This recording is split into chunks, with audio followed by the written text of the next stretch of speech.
بسم الله الرحمن الرحيم الحمد لله والصلاة والسلام على رسول الله وعلى آله وصحبه ومن والاه اللهم صل وسلم على سيدنا محمد طب القلوب ودوائها وعافية الأبدان وشفائها ونور الأبصار وضيائها وعلى آله وصحبه وسلم. اللهم إنا نسألك بأن لك الحمد لا إله إلا أنت يا حنان يا منان يا بديع السماوات والأرض يا ذا الجلال والإكرام أن تلهمنا رشدنا وأن تلهمنا دعاءنا وأن تغفر لنا ذنوبنا وأن ترحم والدينا وأن تدخلهم الجنة بغير حساب. نسأل الله سبحانه وتعالى نسألك أن تجيب دعواتنا. اللهم ألهمنا الدعاء الذي تريده لنا وترضاه لنا يا مجيب يا مجيب يا مجيب. وصلى الله على سيدنا محمد وعلى آله وصحبه وسلم. As a reminder to everybody about the sacred time of Wednesday, and we ask Allah subhanahu wa ta'ala that as we sit in this gathering of virtual majlis here, that Allah subhanahu wa ta'ala will answer our da'wat and inspire us with the dua that He wills for us. Inspire us to utter the dua and to desire the thing that He wills for us so that we may be mujab ad-da'wah, that our dua may be answered. And when our dua is answered, we become more full of gratitude and shukr and iman. Today is Wednesday, and as you know, that Wednesday we talk about the affairs of the ummah. Okay? The affairs of the ummah today are, we have a local issue. Not even an issue, but it's news. It's worthy news. Okay, and that news is that Marvel Comics has a first Muslim superhero. Okay, I guess we're supposed to be really happy that Marvel is giving us a superhero, but there's stuff to discuss about this, right? In the sense that I am always suspicious about where my attention and energy and emotions are directed. I'm not just going to be happy for no reason, right? And I'm not going to be upset for no reason. I'm not just going to. I'm very suspicious. In one hand, I wouldn't say I'm happy, but in one hand, I'm sort of. It's nice that Muslims have some negative media has come off of Muslims a little bit from the left wing and the mainstream media. But I'm a little bit suspicious why you guys so friendly to us, right? Okay.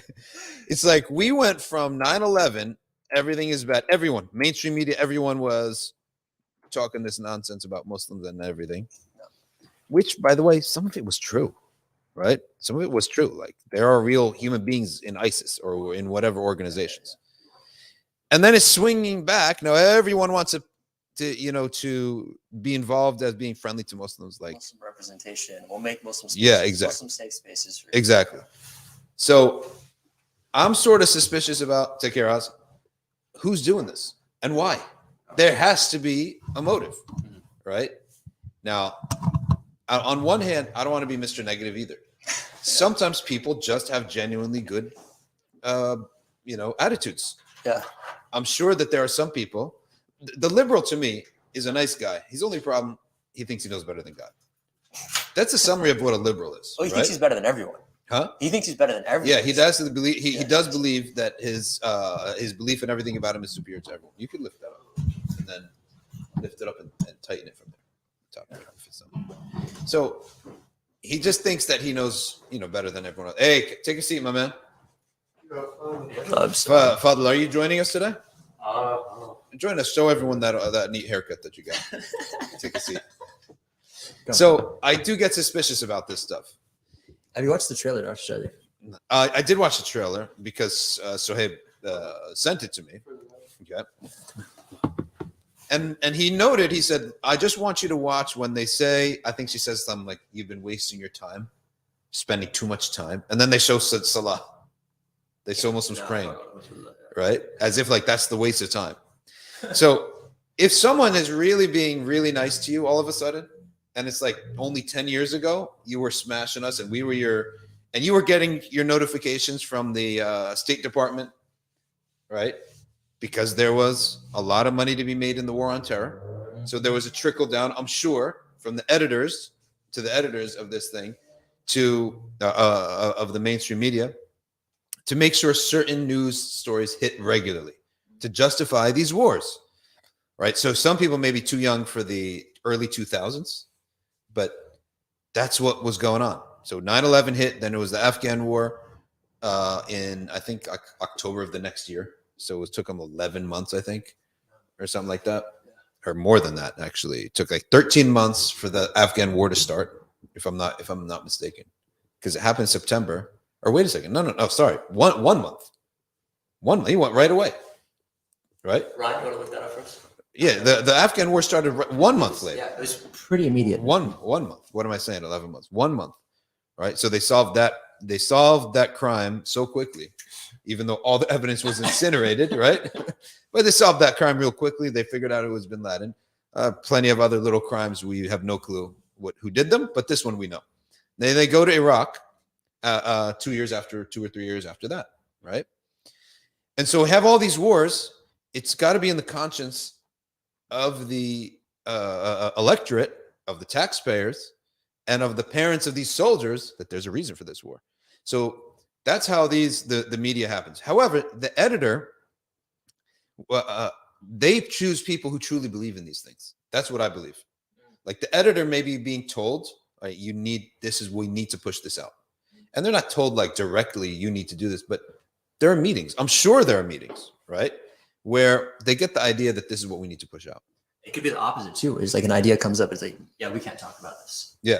That's the other Shut side. down certain Yeah, things. like Certain things have fund to. this project anymore. Exactly. It's very straightforward. You're not going to give you money to pursue this idea. Yeah, exactly. Certain things get shut down. Certain taps get opened. Certain taps get closed.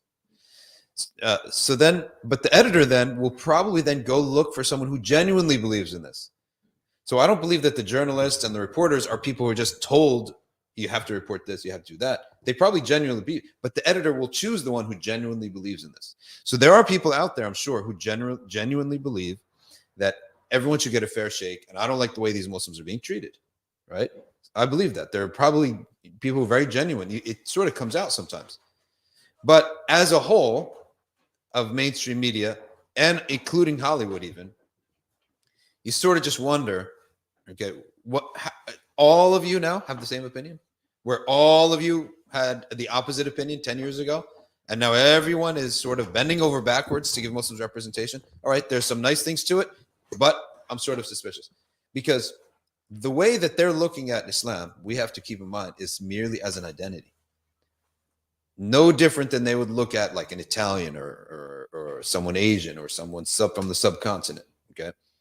Whereas that's actually not what we believe about it. Like we believe that it's a thing, it's a faith, it's an action.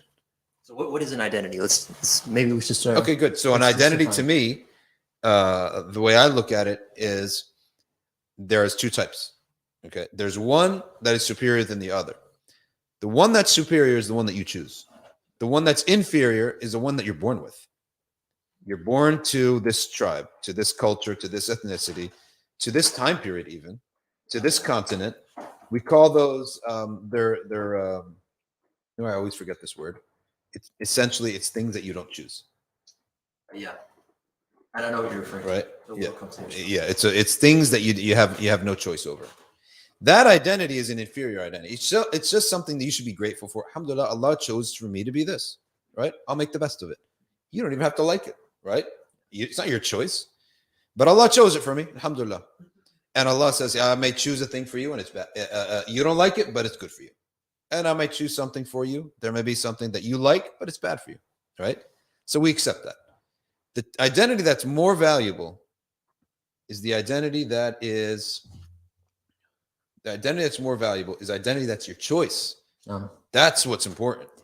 On this, I think it was Sheikh Noor or one of the or someone who understands English really well. You know, people nowadays there's a big push of saying that you're a Muslim American, right? Yeah. You remember this? It's like saying that you're a Muslim, and then one of I believe it was Sheikh Noor that came and said like this is stupid. If you're saying this, you don't understand English. Yeah, your grammar's off. Your grammar's off. Just because a word comes first, Mr. 5-year-old, does not mean it's better. Because or not better, but that's the adjective. It's the adjective versus the noun, right? Yeah. So what is the main what is the object, noun. and then what is the descriptor of the object? Exactly. Right? Yeah. So the object is that you would say American Muslim. Yes. Because I am a Muslim, and then the descriptor of that Exactly. So just because the word comes first does not make it the primary.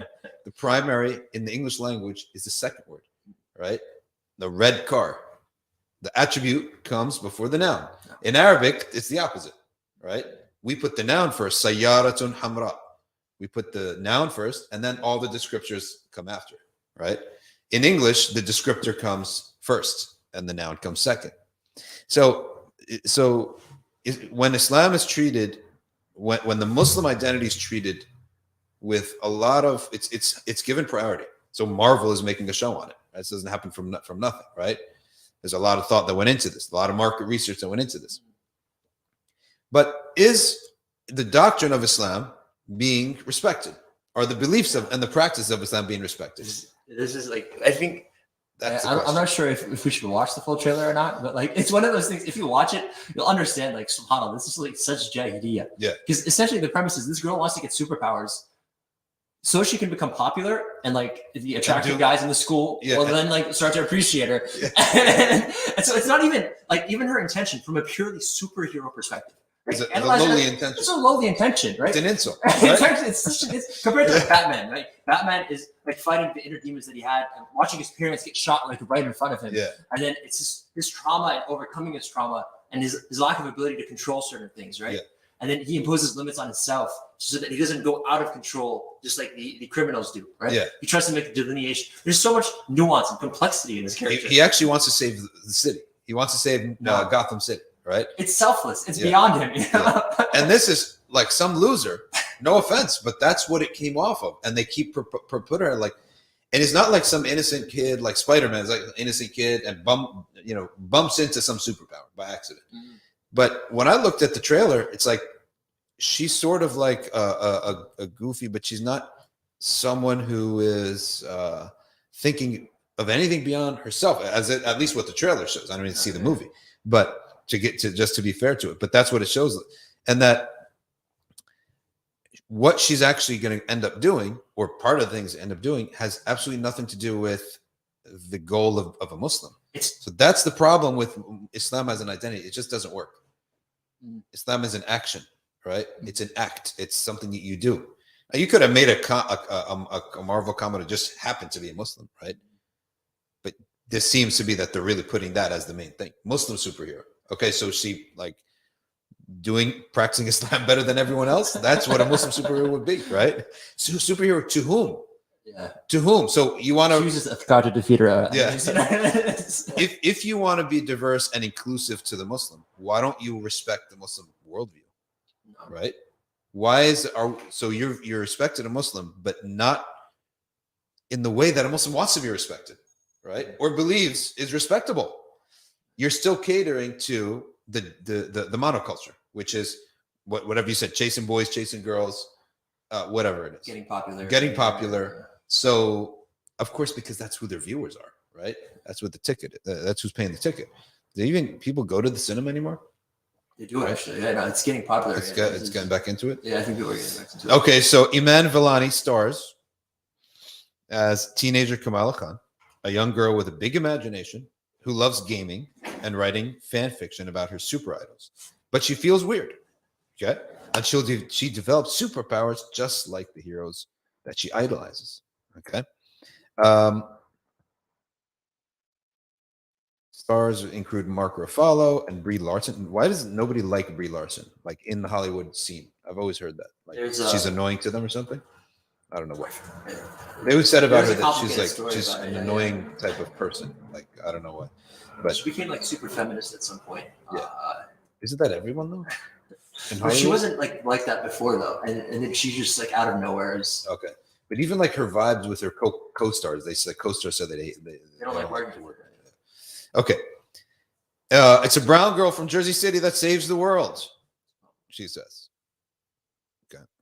But after developing her powers, she says later in the trailer, I always thought I wanted this kind of life, but I never imagined any of this. Blah, blah, blah. Who is her enemy? Every superhero villain has to have an enemy, right? Who's her enemy? That's how we're going to size up. Just from a story perspective. So Ruffalo, he is actually the Hulk. He welcomes No, I don't know about Marvel. Is Marvel the ones where all the superheroes come together in the movie? Yeah, or is every movie by itself? Like Avengers. DC Comics doesn't mingle their superheroes usually, right? It's like Batman is just Batman, Superman is just Superman, right? Anyway, no, this is all no. No, I think they had a movie where Batman and Superman did. Yeah, they had that one. Yeah, they had that one. Okay, so Ruffalo, he's the Hulk, and he welcomes in Larson. She's Captain Marvel. Okay, and she says, "You are a superhero, Kamala." Okay, so who's confirming you? The Eternals star Nanjini also shared the clip saying, "It made me feel very positive." Blah blah blah. Okay, so just the point is, oh, okay, let's read. This is part of the story. Marvel, at the same time, around the same time they released this, they also released a statement on the "Don't Say Gay" bill. I didn't read about this. It says it strongly denounces any legislation affecting the rights of the LGBTQ community following the passing of a controversial bill by U.S. politicians in Florida. They call it the "Don't Say Gay" bill. By critics, limits teaching about sexual orientation and gender identity to young children in the state, which I think that the state has no business teaching about sex to kids. Why don't you just teach them math and science and English? Why do you need to teach them what to do with their private parts? Can you just leave that to us as the parents? So that's ajib, that they want to extend that to everybody, and their little kids who don't even know, what these body parts are for yet. It's crazy because like somebody would hear what you just said and think that's so far out, but like they do not teach like bathroom training or any they're like skipping a whole step. Like at least that's a great analogy. That's a great analogy. Like, if you had a school and you had a class where the teacher would say, "Today we're going to learn how to clean yourself. Today we're going to learn this." Like you say, "What? Well, could you leave that to me? Like I'll take care of that as a parent. You just teach math and science and reading. Like whatever happened to the 3 R's: reading, writing, and arithmetic." Okay.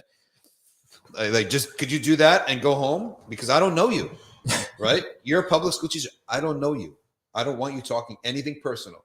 No. All I want you teaching is something that in a book, it has a right answer and a wrong answer, right? Don't teach anything that's gray or subjective or moralistic. Don't teach anything that's a habit of life. What if our habit of life is different from yours, right? Just that's the way our culture is.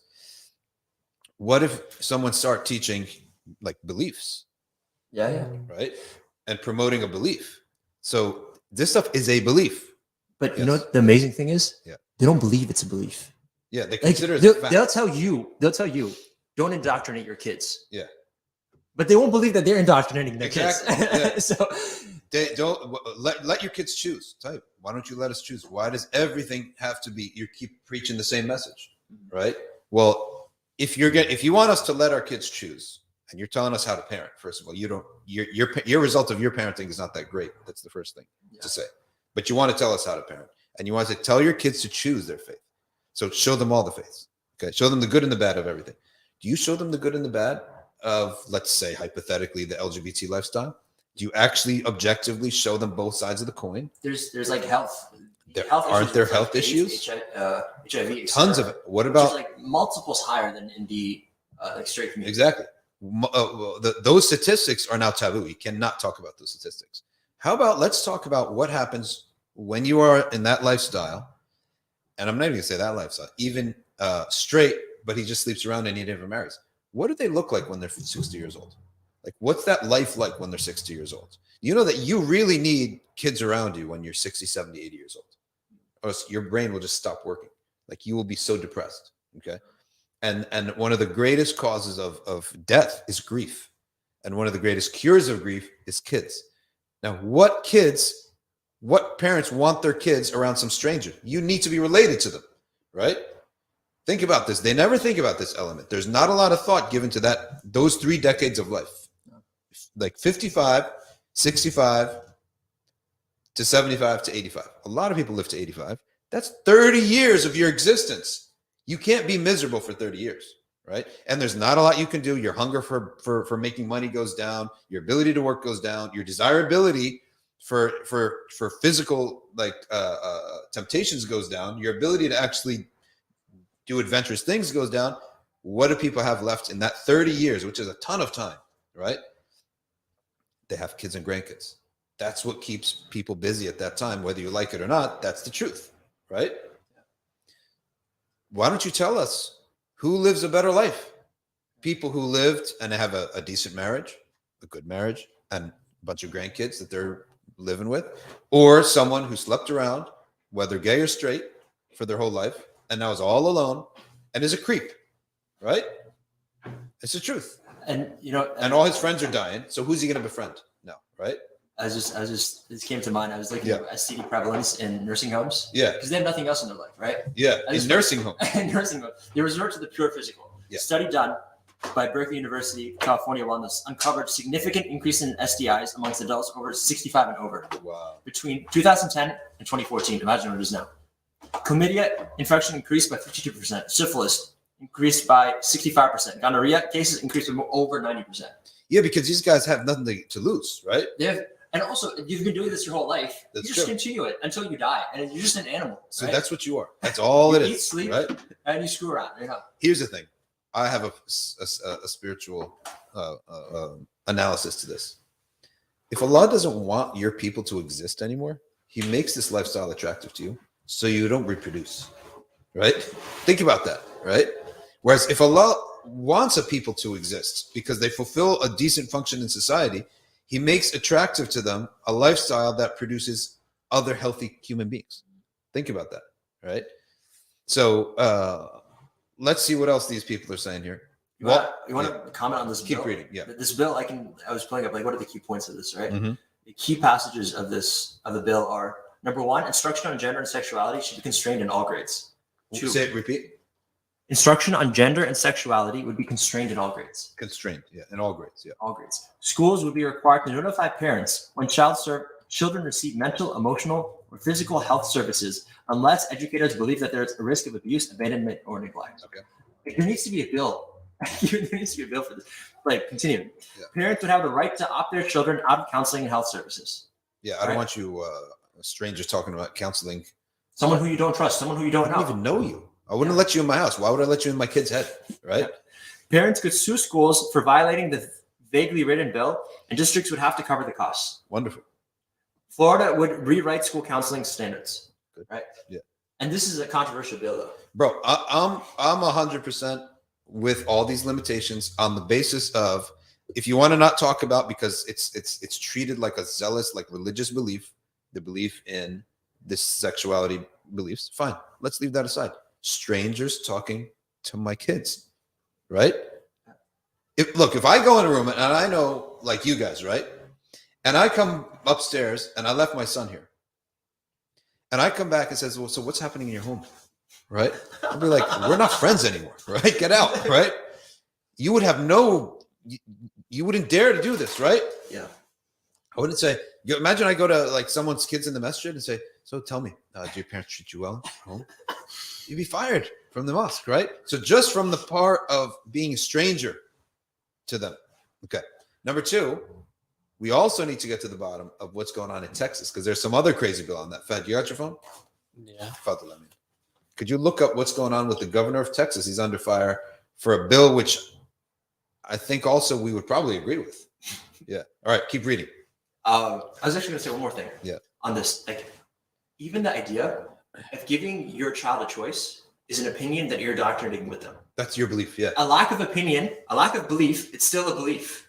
100%. Right? So no matter what you're doing, you're teaching your child something, you're indoctrinating with something, that everything must be your choice. Exactly. Everything must be, you're indoctrinating them with that idea. Exactly. So no matter what it is, you're teaching them something. Exactly. Right? And you can't come at me and say, oh, what you're teaching, you can't be teaching them anything. Yeah. You are teaching them something too. That's true. Teaching them nothing is also something. It is. It's the absence of a commitment, right? Exactly. So, okay, if you guys are going to go that route, then start teaching everything then. Yeah. Then I want a Sharia class. Yeah. I want a fit class, right? I want a class on all of our beliefs too, right? Yeah. With all the rosiness that you teach the other stuff with. And I want our flag up there. La ilaha illallah Muhammad Rasulullah. There was a school one time we went in, a gym actually, and my kids had swimming practice. So they go for swimming lessons because, it's sunnah to teach your kids how to swim. It's a good survival technique. So they're going to learn how to swim. And meanwhile, my little daughter, she didn't swim yet. She's looking at all the flag. Oh, what's that? That's the flag of United Kingdom. That's Australia. That's the flag of France. That's Italy. That's Mexico. Oh, what's the rainbow flag? I'm like, wait, that's a country now? Wait, what are you... Like, how is this even logical? Make any sense, right? So wait a second. So what's the flag that has the rainbow on it? Why is that next to all the other countries? Okay, sovereign nations. Is it a sovereign nation now? Right? Is it a sovereign nation? So, I mean, just forget the belief, because we know that people love it so much. So we're not going to be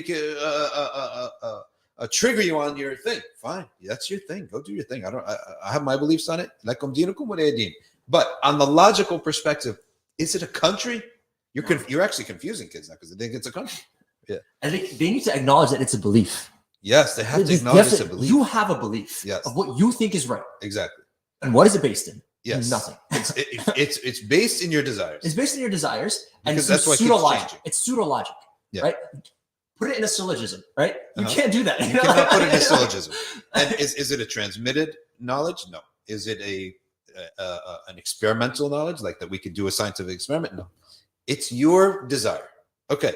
At least when I go to the Middle America, the Christians, they recognize Christianity as a belief. The evangelists, they're evangelicals, they recognize it as a belief.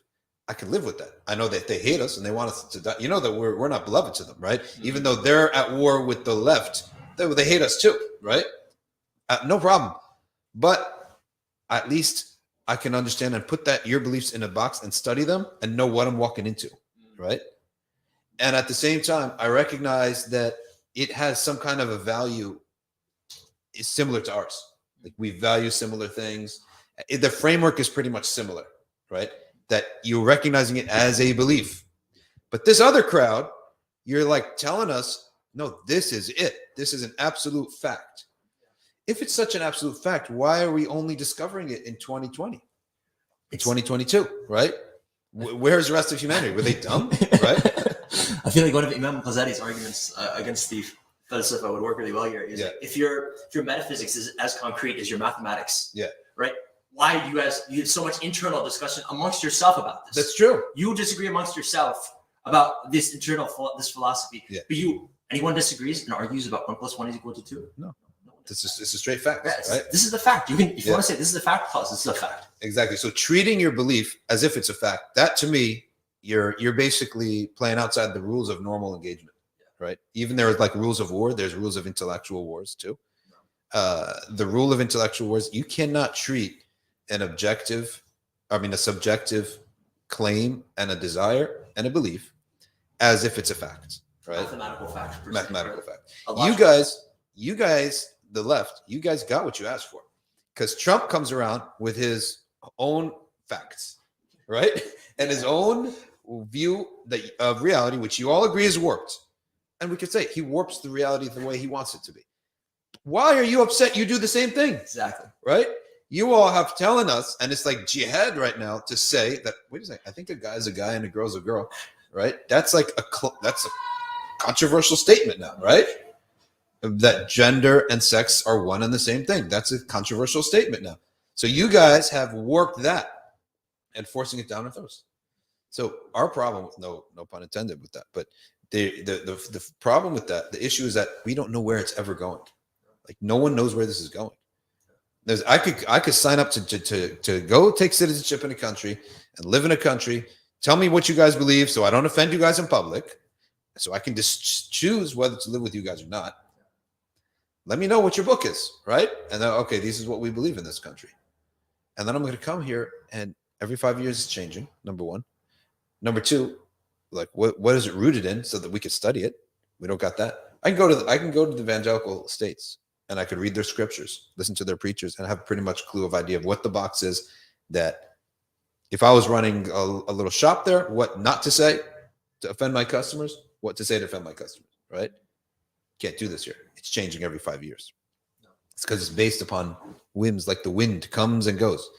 So in any event, it's treated like this. And when those types of people are all of a sudden very happy to support Muslims and be around Muslims, I'm very suspicious because I'm suspicious of everything about you. Walt Disney owns Marvel, has come under fire for not using its huge influence to shut down this bill. Republicans who passed the legislation argued it should be parents, not teachers, discussing the issue with children. How is this controversial at all? Right? How is this controversial? Okay. This is the exact bill, like the statement that earned this "Don't Say Gay." This phrase comes from lines 97 to lines 101, where it says, "Classroom instruction by school personnel or third parties on sexual orientation or gender identity may not occur in kindergarten through third grade, grade 3, or in a manner that is not appropriate or developmentally appropriate for the students in accordance with the state standards." Yeah. This is what the controversy is on. I mean, I'm telling you. All right. In a statement, Marvel said, "We strongly denounce any and all legislation that infringes on basic human rights of the LGBTQIA+ community." Is it your right as a homosexual man to preach to my kid? What kind of logic is this, right? You have no rights at all related to other people's kids, especially that you live in a world and chose a lifestyle that does not produce kids. Okay. So is there any sense going on here? What is your right related to our kids? Even if we were to submit hypothetically, fine, be as gay as you want to be. Do what you want to do in your own life. If we went that route, you still have nothing to do with me. Let alone the children that I pay for. They came with my DNA, okay, that I feed, that I protect, that is my responsibility. If something goes wrong, who goes to jail? You or me? I'm going to go to jail, right? They're going to take the Parent Protective Services come for me, not for you. So what is your business preaching to my kid? It's not your right to preach to my kid. So of course, Marvel's going to just put this legalese out there, this legal PR statement out there. Yeah. Imagine Christian missionaries going around acting as missionaries, calling people to a certain path, actually, and then going and enforcing Christianity on other people. Yeah. Right. And then within a state. And then you're going to say, oh, yeah, they can totally, yeah, that's cool. Right. Yeah. Okay. Here's the thing. I want to give dawah to the state, to the school. I want to come and give a dawah to the school. Right. And I want it in the textbook. And if you don't allow me to do this, then you are infringing upon Muslim rights. Yeah. See if that will fly. If you can proselytize your own religion, your own belief, your own epistemology, right? Or your lack of epistemology, to be honest with you. Right. Why do we not have the right to do the same thing? Exactly. You've basically taken your proselytization and your preaching of your ideas, and you're passing it off as if it is your rights, and this is how you're be surviving and everything. Yeah. So the other thing is, like, there's no respect. There's no intellectual respect. Yeah. Like, at least if we just disagree with Christians, like, we allowed Christians to live with Muslims, and we didn't force Islam on them. Yeah. Right. This is like, that's why they still exist. You know, the Coptic Egyptians? The Coptic Egyptians, they always say, we're persecuted. A lot of them, not all of them. Some of them are really nice. I'm friends with a couple from old times. I was friends. I lost touch with them. But they always say, we're persecuted. How are you persecuted? Like, we're persecuted. They come here and they say, oh, we've been persecuted by the Muslims. Treated so terribly. How are you persecuted? If you were persecuted, Muslims were a lot stronger back then. You would have been wiped out. Which makes me think, did those forefathers of ours make the right decision to let you continue on because you're really annoying, right? Maybe they should have wiped you out, right? Because you're so annoying, coming us telling us, how did you exist for 1400 years, right? Because Islam came to Egypt really quickly, early on. Very, very early. In the time of Sayyidina Umar. So over 1400 years, you've been existing. Umar ibn As, like the mosque of Umar ibn Amr ibn As. It's there. He's the one who was the general at that time. So you guys are still existing. How does a minority group exist, okay, for a millennium and a half, pretty much, without the majority allowing it? And now you're going to come and whine to the Western countries, oh, we're persecuted, okay?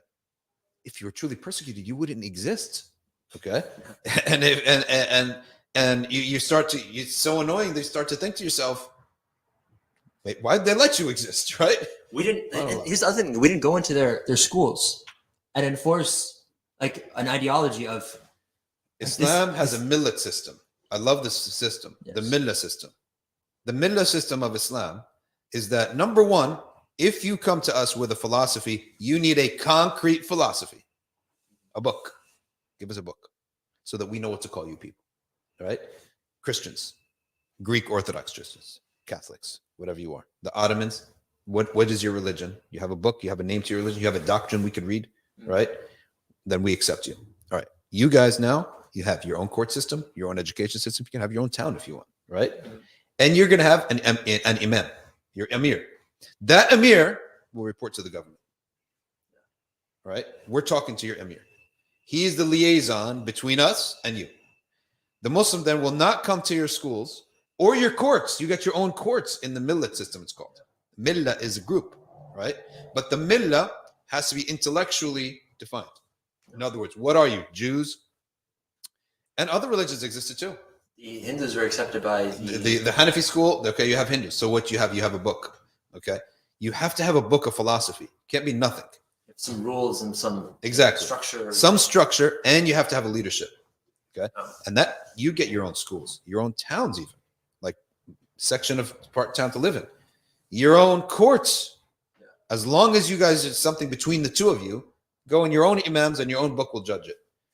That is actually far more flexibility than this claim that we have here that everyone does what they want. But when it really matters in the courts and in the education and in the culture, it's all you, right? So I actually think the Ottoman system is way more, if you want to call it progressive. And it's also rational because, okay, if you're going to be a millah, we need to know what you believe. You can't you got to have some concreteness to it. Next statement.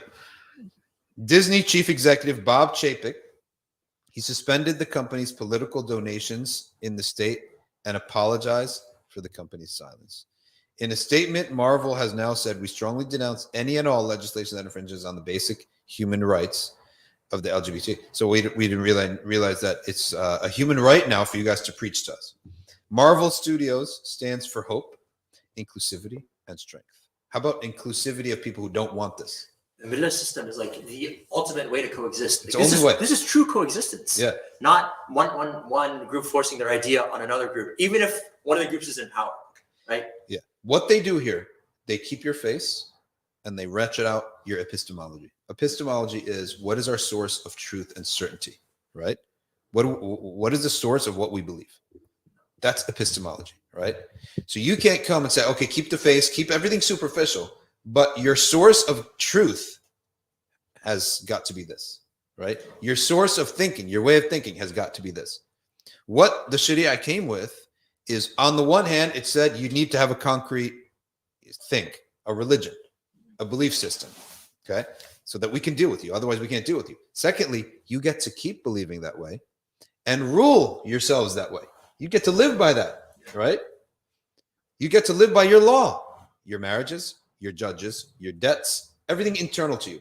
If you go into the public and you, let's say, have a dispute with a Muslim, it's going to go to a Sharia court, okay?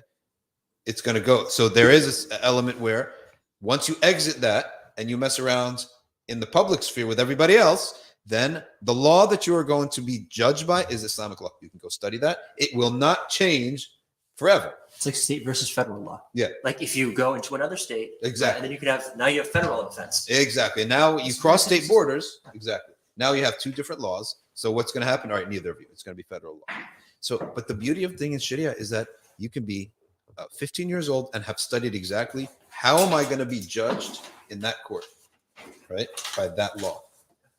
Whereas we don't know where this is going. It's the swimming around. And that's why the worship of whims is such a disaster. Whims is such a calamity. It's because it causes instability for everybody. All right. Secondly, Marvel stands for hope, blah, blah, blah. We proudly stand with the community. Today, we pledge to continue our strong commitment as wait, so the Christians are not part of the community? Inclusivity to Christian beliefs? It's all games with language. That's all it is. It's playing with language and playing with words. All right, can someone look up the Texas bill? Yes. Because that guy's fighting a good fight. All right, Fadl, it's your turn. Tell us what's going on with this Texas bill. Are you talking about the race bill, right? No, there was some bill related to Qawm Lut as well. What was it? I'm not sure what that bill is. I only found one relating to like critical race theory. Oh, okay. Oh, read it to us. All right. So basically, in this bill that was passed, it says that critical race theory prohibits like teachers from discussing widely debated and currently controversial issues of public policy or social affairs. Okay. So pretty much, it's saying that teachers are not compelled to talk about like anything like political at all, right? Yeah. And if they are going to talk about anything like racially at all, whether it comes to slavery or anything on that regard, they'd have to explore it in a very deep manner, so it's free from political bias, right? So pretty much, it's trying to get rid of like all like this race talk in school for the most part. Yeah, critical race theory, which is essentially there's so much to go about it to talk about when it comes to critical race theory. What else you got? That's all they say about it? I think the law that was passed in Florida, the Don't Say Gay. Maybe we shouldn't use that name because that's what they call it. That's what I say. Stay out of my family's business law. Let's give it a new name. Stay out of my family business law. Yeah. Right. I think that Texas was proposing a similar law. At least don't touch my kids. That's what the bill is. Don't touch them. Right. You want to touch them. Right. You want to preach to them your business to them and your beliefs to them. Right. Yeah. And you guys are like 2 steps away from just loving pedophilia. You know that they are. Right. Yes, they want to legalize this. Go ahead. Say what you were saying. What was I saying? Oh, here's the Texas one. The Texas one, the Governor Abbott, he wants to consider it an offense and a crime against children if a parent supports the kid to go and get a gender alteration surgery. He wants to consider that to be a crime by the parents. I totally agree with him. Right? If I went and I said, me and my kid, we have agreed we're going to amputate his arm. Right? Wouldn't you say that you need to be taken away from your parents? Right? That kid needs real parents who have some, sense. Go ahead, Ryan, speak. No, I have nothing to say. But you're going to be okay with him removing his reproductive organs, right? And going through the whole transgender thing. To me, that parent is a criminal. In my book, that's my belief, right? Whether it's a religious belief or personal belief is none of your business. That's my belief. Why am I not allowed to have that belief, right? That's my belief, and it's been the belief of I think all human beings, all of humanity forever, that if you go and cut off an organ, you got a problem, right? So the Texas Department of Family and Protective Services this week opened its first investigation into the family of a transgender teen who received gender affirming, they call it, medical. They like to create a nice word, yeah. Medical treatment under, I'll call it gender transformation, under the new directive of Texas Governor Greg Abbott. I'm sorry, but I agree with the guy. Okay. It's only the newest anti-transgender measure. Okay, but being anti is actually good sometimes. Anti-racist laws are good, right? When transgender means cutting off kids' limbs, this kid does not even know how to brush his teeth. He doesn't know how to operate a vehicle, right? He doesn't vote yet. What does he have? Why? How is he allowed to make a decision to cut off his genitalia? When the same books, the medical guidelines say that there is a certain age where you're not allowed to give a kid a tattoo because it's permanent. I think it's like 16 in some states. It's higher and lower in some states. And doctors are supposed to be caution kids from getting a tattoo. It's permanent. And yet we're supporting them to cut off their genitalia. Okay. Go ahead. Their reasoning, their basis. Yeah. Why it's so weak. Like, you know how sometimes you need to boil things down to life and death for it to have some vague sense of meaning, right? That's how they try to push these sort of bills. Yeah. Because other than life or death, like this is the only binary that their epistemology, their moral epistemology can be supported by. Yeah. Right. So they're like, the argument is like, oh, you need to support this gender affirming surgeries Otherwise, you're going to be causing deaths. You will be killing 110%. That's they lock you into the thing. He's suicidal. Okay, if a kid goes and he says, "Listen, if I go to school tonight, I'm going to kill myself." Is he allowed to not skip school? Right? Is he allowed to skip school if he goes and he does that? Because everything that they say when it comes to this thing is he's suicidal. What if the kid says, that, the state mandates you to go to school. What if a kid says, if I'm forced to go to school, I'm going to kill myself. I'm identifying as a non-schooler. And then calls for he doesn't get any high school education. Never goes to any, school. yeah. I am someone, all I identify as, and what I recognize is that I eat Skittles for breakfast, ice cream for lunch, okay, and donuts for dinner.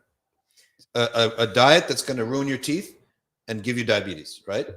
Yeah. And if I'm not allowed to eat this, I'm going to commit suicide. And a parent are they allowed to do this when we scientifically know you're going to have rotten teeth within 2 years, and you're going to have diabetes probably very soon, which will lead to blindness and all sorts of obesity problems? What would you say in that case? You would tell the kid, you need help. Yeah, you would tell him what all, astaghfirullah al-azim, I want to say like brown parents, I'm not going to put a label. No. Is that what our parents said and the uncles always used to say when they're sitting around watching a kid having a tantrum? This kid never got smacked, right?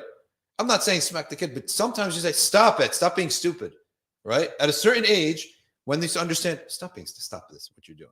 Nobody ever said stop to this kid, ever. Wake up. This is not how we live, right? This is not how anyone lives. Every parent used to do this when a kid blurs imagination or desire with reality, right? So if subhanAllah, everyone has one of these kids in the family, like it's your turn to clean the table. Crying, tantrums and crying because it's her turn to clean the table. What do you say as a parent? You don't crouch down and let's have a discussion? No. You say, stop, get up and clean the table. This is not something to cry about, okay? And you have 2 minutes to get this table cleaned. What do? They get up, they clean the table. What do you have? A normal person. At some point, these people never did that, right? So this blurring of imagination, desire, and reality has occurred. Fine, you want to screw up your kid, screw up your own kid. What does it have to do? Why are you going to come and tell us that that's the right way to raise a kid? Whereas all of humanity, probably we've had a millennia, centuries, enough human experiences that all sorts of weird ideas popped up, right? What sticks is what works, right? I'm sure it popped up at some point, something similar to this. Well, where is it? Why didn't it exist? Because it's not good for you.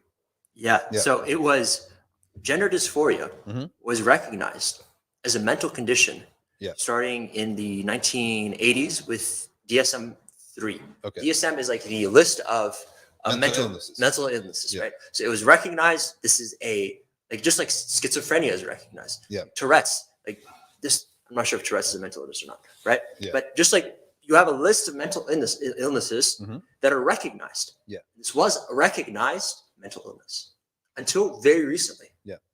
Just recently, I think it might have been a couple of years ago, or I'm not sure, it was back in 2013 or with DSM-5 or more recently I'm not sure if they released DSM-6, but the latest edition, they got rid of gender dysphoria. As a disease. This is no longer a mental illness.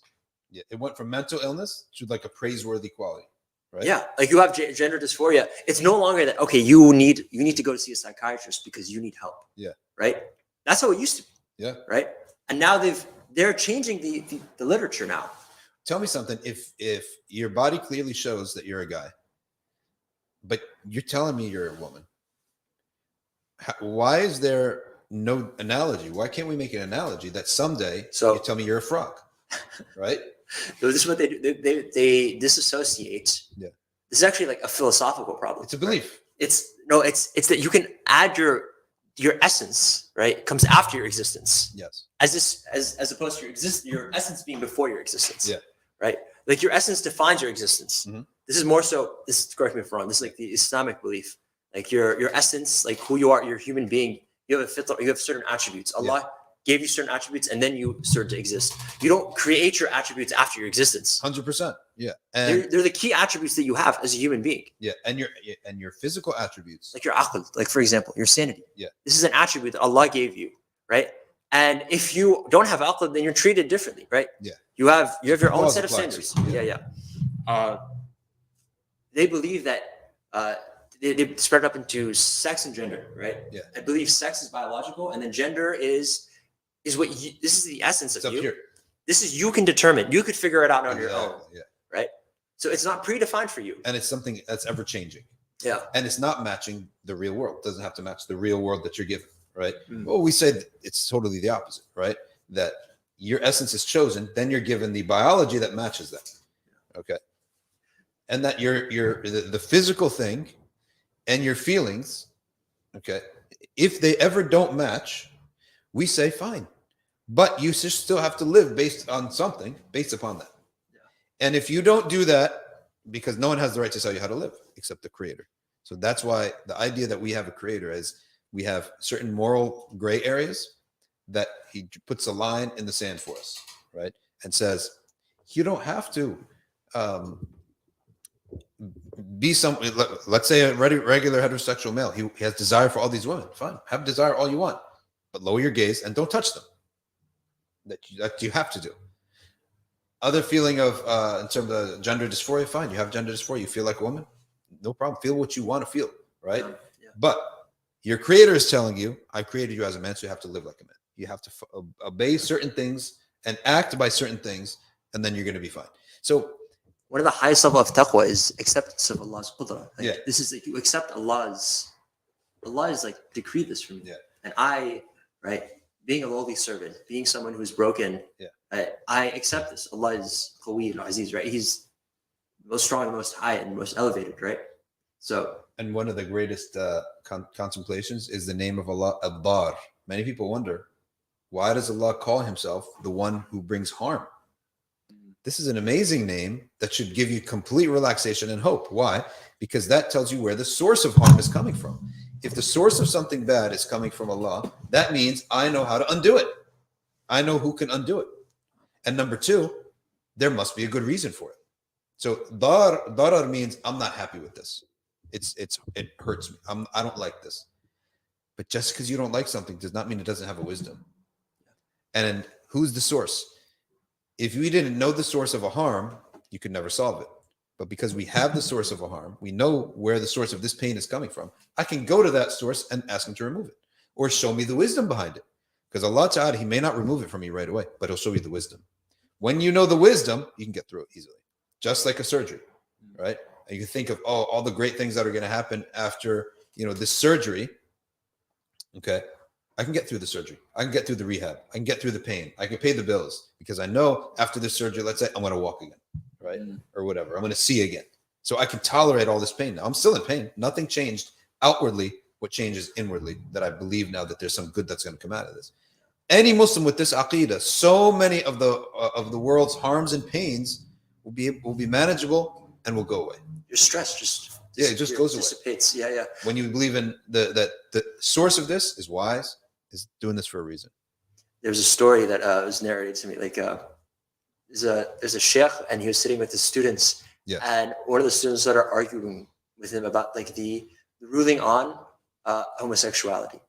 He was trying to say like sheikh is in there like this allowance here, sheikh is in this like permit, and like they were going back and forth, right? And this is like very clear. Yeah, there's no doubt about this. And the sheikh got tired of it. And then he's like, "Khalas, if you want to do it, go ahead and do it, But just don't say that it's permissible. Yeah, don't play games and fool yourself. Because who are you fooling? You're only fooling yourself. If you say be a sinner, repent to Allah Subhanahu wa Taala, and when Allah guides you, right? Or may Allah guide you, we should say. But thing is that who exactly are you fooling when you try to make something haram halal? You're fooling yourself. Now, could you sleep with that? You knowing that you're just telling yourself a lie? Your conscience would be much clearer if you simply say, I'm weak and Allah's merciful. Right? That's much better for my conscience to say, listen, this is the rule. I admit to that. I can't reach it right now. I'm weak. Yeah. And may Allah guide me. Astaghfirullah. But I do believe that this is the rule. Right? That's the standard. Yes. I can't reach it. By the way, does any of us reach the full standard? No, but yet your conscience is okay, because in the sense that not okay with it, but in the sense that Allah's forgiving. I'm not willingly doing this. I'm just weak. But it's people in a sense of arrogance that they don't want to ever feel that they're not doing something right, that they want to change the standard. Yeah. This is arrogance, right? And the entitlement. You're not entitled to change the something that's not yours. You're not entitled to come in my home and rearrange the shelves. You're not entitled to go into Allah's book and arrange the verses, right? You're not entitled to go into 7-Eleven and rearrange the candy bars, right? What makes you think that you're entitled? What arrogance? Who pumped this into you that you can go to a religion that's existed way before you and your parents and your grandparents, hundreds of years, okay, 1,000 plus, and alter it to fit your desires? I mean, how entitled and arrogant could you possibly get? Just rather, it's a lot better for you, admit to what the truth is, and just say, I'm weak. I can't handle it. If you're a Muslim, this is you have it. That's how you do it. We learned how to fall. Back in the old days, there used to be a thing called rollerblades, which nobody uses anymore, but it's 4 wheels in a row. Yeah. Everyone was falling and breaking their wrists. So they came out with laws. You have to sell the wristbands with it. The wrist guard with it, because people fall and break the wrist. So you have to sell the wrist guard, and you have to, before someone buys it, you have to, the seller has to tell them, when you fall on your shoulder. Like, try to turn when you fall. Don't fall like this. Turn. So you fall on your shoulder. But even if you fall with your wrist, you got the guards on now, right? Teaching people how to fall is part of Islam as well. Teaching people what is the correct way to make a mistake. What was the point of Sayyidina Adam's story? Teaching people, how do you make a mistake with Allah subhanahu wa ta'ala? Because we're humans. We have nafs. We have ego. We got issues. If you have an issue with Allah subhanahu wa ta'ala, the solution is admit that you're wrong. Don't blame Allah as Iblis blamed Allah. Admit to the standard, admit that you didn't live up to it, and ask for forgiveness. So the humble reaction to my sins is going to get me forgiven and guided, whereas the arrogant reaction, no, I did nothing wrong. The rule was wrong because I'm made of fire, he's made of clay. The rule is wrong. The commandment is wrong, and it's Allah's fault, right? Well, what does that get you? That gets you banished permanently. Permanent banishment from Allah's mercy. That's what shaitan means, far from the mercy of Allah. All right, let's see if this is on topic. Let's go to the Q&A now and see but they have to be on topic, because I have an anonymous question here.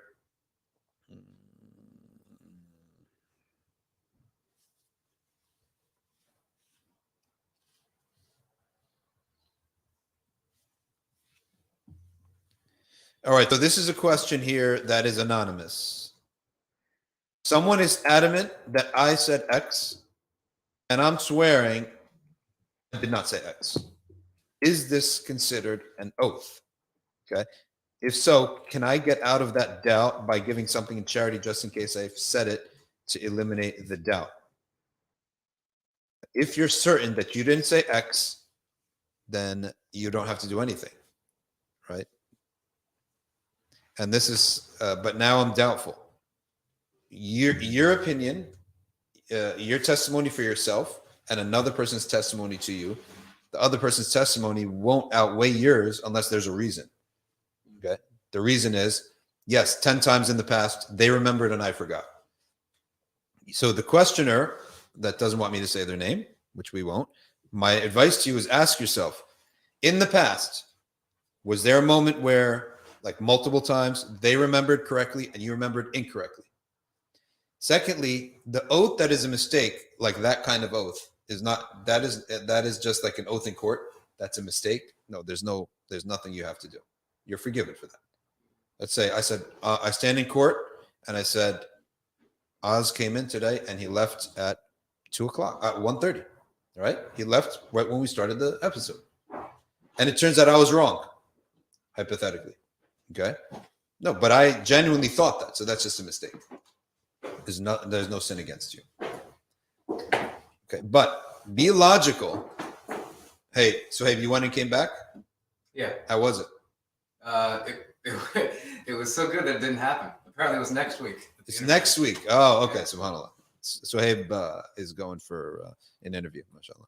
Now listen, when there's two people, there's your testimony and someone else's. The logical way to go about it is look at the track record. If it's always the case that they remember right and I remember wrong, then yeah, I could say that fine, that's possible. But it's still in the realm of speculative. There's no certainty here because it's a he said, she said. Ryan, what you got? If a Muslim is working as a janitor, if a Muslim is working as a janitor at a school, and then they start to teach this LGBT stuff, and start promoting it, is this permissible to be that janitor? Is it permissible to be a janitor in a school where they're promoting kufr in general? Let's say hypothetically, right? Just say kufr in general. LGBT. Let's say we can also just say, can you be a janitor in a Christian school? Right? Can I be a janitor in a Christian school? I wouldn't believe that a Muslim is allowed to do anything in an institution dedicated to something we don't believe in. Now the question, so that's the rule. In terms of jobs, it's a very simple rule. If the institution or the job or the company is its focus and its dedication is to something lawful, then I may work there, but not do the unlawful thing. Let's take an example of a ShopRite. ShopRite is dedicated to selling food, right? In general, it's halal. However, a bunch of things are not halal. So therefore, my income is halal as long as I don't do those things. I may work in the ShopRite, but I don't sell those things. I don't touch those things. So I'm only in the vegetable aisle. Fine. Okay. Second thing, the entire corporation or company is dedicated to something that is haram. Like what? Like a liquor store. I can't even change a light bulb in a liquor store. I can't do anything for the liquor store. So now let's ask the question, what is the role of a public school? Is it an institution that is in general lawful and does certain things that are haram? Or is it dedicated to something unlawful and does all completely unlawful? I would venture to say that a public school, by their own definition, is dedicated to something lawful, but they do certain things that are unlawful, right? So you can work in that school, but not do the unlawful things. So for this person, if they have a type of flag, right, and they say, we need you to go and wash the flag and iron it, then you have to say, no, it's against my religious beliefs, right? Hypothetical. Let's say it's the flag of Israel. No, I'm not washing it, right? I'm not putting it up either. Mr. Janitor, come and put the flag of Israel on the banner in the gym. Hang it from the rafters in the gym, and next to it hang up whatever. He said, no, I'm not touching this flag. It's against my religious beliefs. It's against my personal beliefs. It's against my don't say religious beliefs. It's against my identity. Right? Say that, and they'll bow to what you say, because that's the language of the day. So is that clear to everybody? How it works? The issue of this thing. So yeah, he kind of followed up. I guess he said they have adopted the new inclusive curriculum in New Jersey. Yeah. I don't know what that means. They've taken still. I would venture to say that the general purpose of a public school is education, and they do certain things that we consider haram. Now, by the way, there's fatwa. I talked about this before. The prohibition of submitting one's children to the non-believers is a fatwa in the Murabat al-Hajj. I have friends who put their kids in public school. It doesn't mean I can't state the fatwa of Murabat al-Hajj. And not only that, I think all the Maliki fuqaha, I can't say all, but it was very widespread when the French were bringing their Jesuit schools, and the kids were coming out of those schools with like doubts about the deen, right? That they forbade it. In general, it's forbidden to submit a Muslim child to non-believers, because we don't know how they live, what law they live by, right? In general. So would that extend to undergraduate? Would that extend to undergraduate university education? Because it's like undergraduate university education. I think at that point is more of an adult, right? He's an adult now. Now we go into what he's studying in that education. Yeah. What do you think, Cozy Chloe says, is the reason behind the sudden pro-trans agenda? I'll tell you what one of my theories is. It sounds like it's a crazy theory, but I think it's actually, there's some truth to it. Well, this stuff didn't exist around 2000, right? It wasn't like this in 2000 when George Bush was president. What did George Bush do? Did he not wage a 10-year, 15, 20-year war? Well, he started it and it continued. That killed, how many? Are we at 1 million Iraqis and Afghans? And combined together. Yeah. Combined together. Yeah. Deaths. That's of women and children. Women and children. Non-combatants included. Non-combatants included. How many kids became orphans from that? How many husbands became widowers? How many women became widows? How many old people saw their family wiped out? Do you think that, how much dua do you think went up to the heavens? Even, you know that Allah's compassion, sometimes you don't even need to utter a dua. The pain that's in your heart, Allah knows it. Of people that He loves, mu'mineen. That pain, those dua went up in the heavens. It did not come down on the American soldiers. They won the wars, right? They continued killing. It would seem that all hovered up and came upon the general American continent, and it settled upon them. La'na. What form is that curse? And what form is that punishment? This love of things that are bad for you, so that you will inflict it upon yourself. The love of things that will destroy your nation, quite physically destroy your nation. That means that you will love a thing that will cause you not to reproduce. You will love a thing that will ruin your intellect. And it's fashionable right now to have a diagnosis. Like, where did it come from? It didn't exist 20 years ago. If you had a diagnosis, you kept it to yourself, right? It was not something to be proud of. It's not something good to have a diagnosis. It is a deficiency, right? I don't remember diagnoses in the 90s. Yeah. You shouldn't be happy about this. Fine, you have it. Fine. But now it's become a trend. It's a fashion, right? And I know some people are going to get upset about that. That's the real thing, whatever. I respect you 100%, and I sympathize with you. The rendering it to be fashionable and a badge of honor is not my belief. That's a good thing, right? I don't believe it's a good thing. And every commonsensical person I've ever talked to agrees with that, right? This is, I think, the la'na. La'na is a curse on a nation. That we celebrate that our minds does not work properly, or our emotions are so messed up, or we celebrate a lifestyle that cuts our lineage. You got it. There's got to be a curse from Allah. Yeah. That's a punishment, because what do you need more than an intellect, a healthy emotion, and progress of your lineage in order for your nation to survive? This is like the basics, right? This is the ayah of Surah Al-Isra, right? Yeah. وَإِذَا أَرَدْنَا أَن نُهْلِكَ قَرْيَةً أَمَرْنَا مُتْرَ فِيهَا فَفَسَقُوا فِيهَا. Yeah. Subhanallah. Allah, He gave us the verse from Surah Al-Isra. If we have a will for a people, in other words, a will to destroy a people. I was reciting that on the way here. Subhanallah. We have commanded those who of them are fools to rise up, and they will destroy it. Okay. So this love this fashionability of what is a defect in a person, okay, a problem in a person, and this love of every lifestyle that destroys your lineage, and I believe destroys your sanity too, right? Your mental health, okay? But it definitely, objectively, could say it cuts your lineage. The fact that you love this, and your biggest, media, culture, Hollywood, is promoting this so that more people will go that route, and you're not convinced that a life is for a life, you're not even producing the life, right? Because the Muslims had no military to fight you back, right? You think those people in caves in Afghanistan, they had anything to fight you back? You see how they were fighting? In the back of a pickup truck, and the guys, right? Back of the pickup truck, he don't even know how to operate the machine. He's shutting his eyes, and this machine is firing bullets out in the middle of nowhere, right? Yeah. That's how they were fighting. And you got the biggest military in the world, and now, fast forward the clock, and you love a thing that kills life.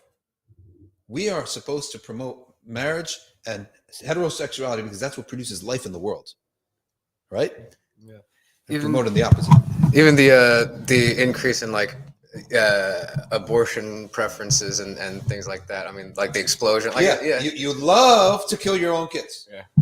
There's a time, subhanAllah, this love is a curse. Wallahi, you love the thing that hurts you. This is also a salat. Like, Wallahi, it's a curse. Yeah, that's true. Yes, abortion has a place in Islam if the mother is going to be killed, to die by the baby. Fetus is going to kill her. We're not like the Catholics. We have to make that clear. A lot of respect to the Catholics and certain things. Okay. And if we're going to have any allies in many things, it's going to be the Catholics. No problem. I have no problem with that. But we also have a different religion. Yeah. They have a different religion from us. So we do have some similarities and some differences. Okay. But this is one of the differences. We're not Catholic in terms of our rules on abortion. We do have some leeway on abortion. We have leeway on, I think it's called Plan B, like next day. We're allowed in Islam to have, what's it called? early term abortions. Not even early term abortion, like to take the pill, essentially. Contraception. We're allowed to have contraception and birth control in Islam. It's something allowed. The intention may be a different question, right? But in general, it's allowed. So we're different from them in that respect. I think we're much more in the middle. But again, this love of something that is against the growth of your population. You know why a lot of this exists in the first place? Well, like these kuffar, like especially the ones like on top, they're afraid of overpopulation. Oh, they're so afraid of overpopulation, right? Because they don't believe in razaq. Exactly. And the ayah from the surah is وَلَا تَقْتُلُوا أَوْلَادَكُمْ مِنْ خَشْيَةِ إِمْلَاقٍ. وَلَا تَقْتُلُوا أَوْلَادَكُمْ خَشْيَةَ إِمْلَاقٍ. Yeah. Don't kill your kids because you're afraid of filling your stomach. You'll fill your stomach. And the thing is, everyone will eat. This exactly is the problem that they're facing. They want people on contraceptives because they don't believe that our planet can support. Yeah. They don't believe. And here's the thing. I've said this before, that based on certain things that I've read, I believe that the future crisis of this millennium that we're in, the 2000s, or this century, let's say, this century, the 2000s to 2100, I believe it's going to be towards the end, the biggest crisis will be a major dip in the population of certain areas. Because once you go that route and you actually succeed in decreasing your birth rate, it's almost impossible to reverse it. And it doesn't gradually go like this. Once you hit a certain mark, you dip, and you hit another mark, you dip. Like it's a dive. It's going to be a dive, like not Japan. a gradual decrease. The only continent I heard, there's only 2 continents where they're producing more people than are dying, and that's Africa and South America, right? Places where this nonsense hasn't reached, right? Wait till it reaches there, right? And you'll have that, and also that belief. The Seiku 95 says, what about attending Christian military school where Bible class daily on chapel on Thursday are mandatory? I believe that the fatwa originated with that. It originated with the French Jesuit Bible schools in West Africa and North Africa. Okay.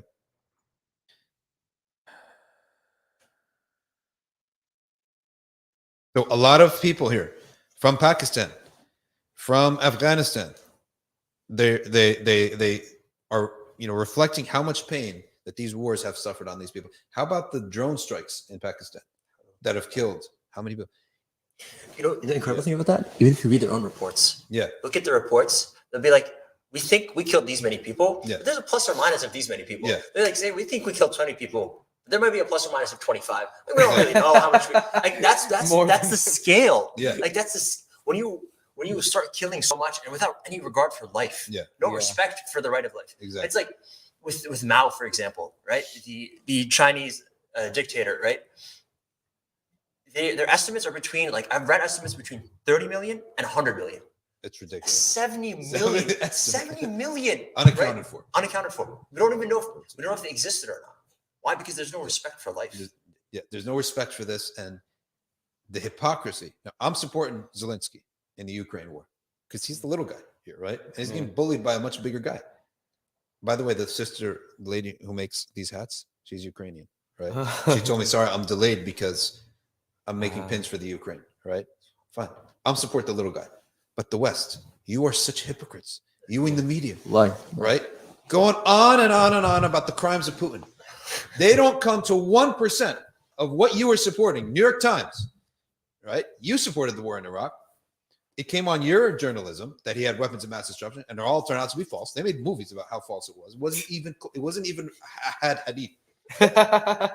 Like one person testifying, it was like a broken chain, fabricated, complete lie. Yet the State Department, you knew your orders, right, from the State Department, and you furnished this to convince the populace that he had weapons of mass destruction. So you can go into Iraq. I'm not saying he was a great guy, right? Saddam Hussein. Okay. We're not defending him. But he also, those people didn't have the right to be killed the way they were killed, right? They didn't do anything to you.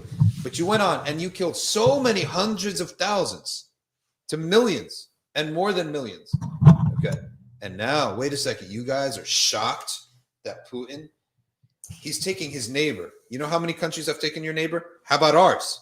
Right? Yeah. Where was Texas? Where was California? We didn't have Native Americans. We didn't have people living in the South and Mexico. You just stole that land. So taking the neighbor is at least something closer in the world of evil. It's more reasonable to expect that people will steal their neighbor than flying halfway across the world. This guy could not even fly over Iraq, could not ever harm the United States. By the time that thing is in the air, you shoot it down when it's in the Atlantic, right? Yeah. There is no way in hell that country is ever going to harm the United States. Well, go ahead. Yeah. No, well, I was going to say, like,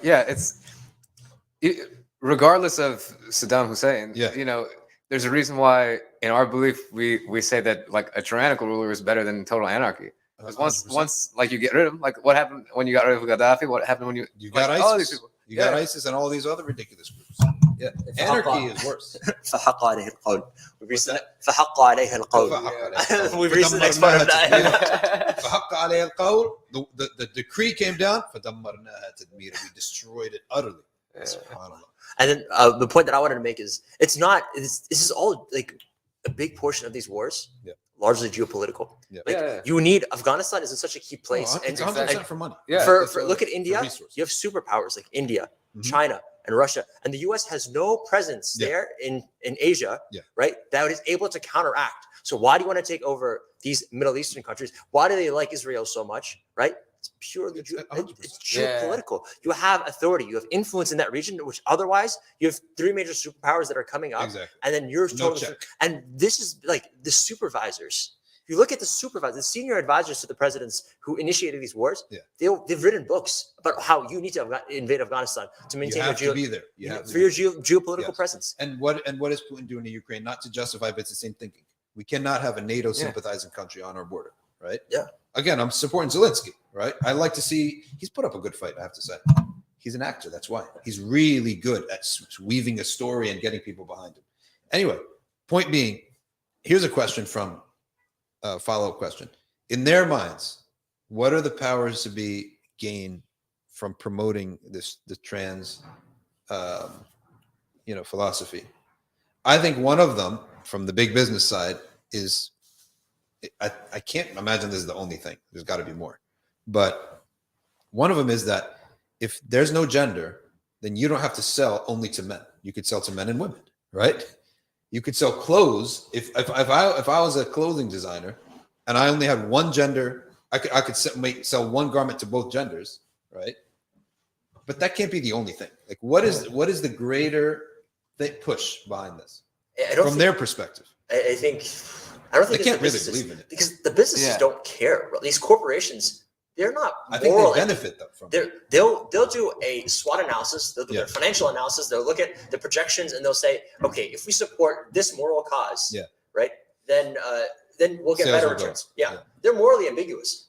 They really don't care. Right. Like Nike supporting BLM. This was probably let's be straightforward. This is a financial decision. Bro, I knew a guy who works at Nike as a client to his, and he knew about this coming before anything else. Like it started with Kaepernick, right? Yeah. He knew about it because from the inner workings, they know what's going to come before it reaches the public, right? He knew about it. They had done analysis that our sales would go up 70%, right? And that stuff went off the press like, they sold all those T-shirts, all the Kaepernick stuff, right? And they lost. They knew that they would lose some people, you know, who are totally dead against Kaepernick. They lost those guys. Yeah. But they knew that was the deal, right? Yeah. So it was like you said. But when the government is pushing this, or when everyone else is pushing this, like what's in their thinking? Is it like just a trend you're going with, or the loudest person who in the room gets their say, or what? I think it's not 1776 anymore, and we're really overestimating the intelligence of the people in the government. Yeah, I mean, they might not necessarily have. It's following like, trends. Yeah, exactly. Yeah. I mean, like, because politics is just it's just that, you know. So it's like, what do Biden and Harris have to do, or like, who do you have to put on the ticket to get your party elected? Exactly. And retain power, and you know how much money are politicians getting just by being in the positions that they're in? Here's a question for you. It's actually a comment that the biggest problem with conspiracy theorists is they way overestimate the people that they're they're not some geniuses in a room planning this stuff, right? It's oftentimes more chaos, right, going around than an actual plan. So that's a good answer to. You know what they're seeking? Yeah, they're seeking sakina. Yeah, this is what they desire. Everyone desires sakina. They want creation wants sakina. They want some sort of peace with their way of life, with their way of existence. Yeah, and they want some way to justify it, right? Yeah. And they want everyone else to acknowledge it because they themselves don't believe it. That's like, like you're 100% right. You're trying to convince me when maybe you yourself don't really even believe this completely. What did the munafiqeen say? The munafiqeen say, "La ilaha illallah, nashhadu annaka Rasulullah," right? And the rest of the Sahaba, like, what, that was random. Because, and Allah says, they're munafiqs, they're hypocrites. They're saying that because they themselves, they just didn't believe it, and they negated it when they were away from you. Who's knocking like that? When they were with the enemy, someone knocking? Neighbors. Someone, when they were with the enemy, they were speaking against you with kufr, in disbelief. So they need to fix their own cognitive dissonance, right? So they themselves, I don't think they really are totally accepting of its naturalism, or naturalness. They need other people to constantly tell them. And anyone who reminds them that this isn't of the natural way, we would call it, right, needs to be out. We don't even want a reminder. Ryan, you have something to say? You know how like when a little kid is like, it's like a square thing and they have like a circle in there. Yeah, jamming it in. Yeah. Just hammer it in, jam it in, right? They're pushing for the Dajjal. There's no doubt about that. What is the Dajjal? He comes to a people who have lost their intellect and have submitted everything to their desires. And logic is not even a way of arguing anything anymore. It's all just identity, desire, and scream as much as you can for your cause. Say, I'm going to kill myself. Babies holding their breath. You ever had a 5-year-old? Okay, I'm not going to breathe. Right? If you don't give me this, I'm going to hold my breath. This is what it is now, right? If I don't do this, I'm going to commit suicide. Right? You know what? When you did this to a parent who is not a fool, you say, okay, don't breathe. Right? You're going to breathe after it starts hurting, right? Yeah. You know what we said? We said we don't negotiate with terrorists. Yeah. Amin Mitwali says, what if climate change is making one pessimistic over having children? That is not right. Don't do that. Have children. You need it. You must have children for your own safety, your own sanity, your own rizq. Your own rizq. Allah gives you the rizq of your kids. So if you have many kids, what are the chances that one of those kids has good rizq? Right? High. That good rizq is coming to him. Okay? When it comes to him, it comes through you. So therefore, every child comes with their rizq. It's also it's about like materiality of like how much do you believe in the materiality of this world? And Allah could in an instant he could make, you know how like the Federal Reserve prints money? Yeah. Allah could in an instant like create a source of wealth. The Sahara could become a fertile land. That's in Israel too at the end.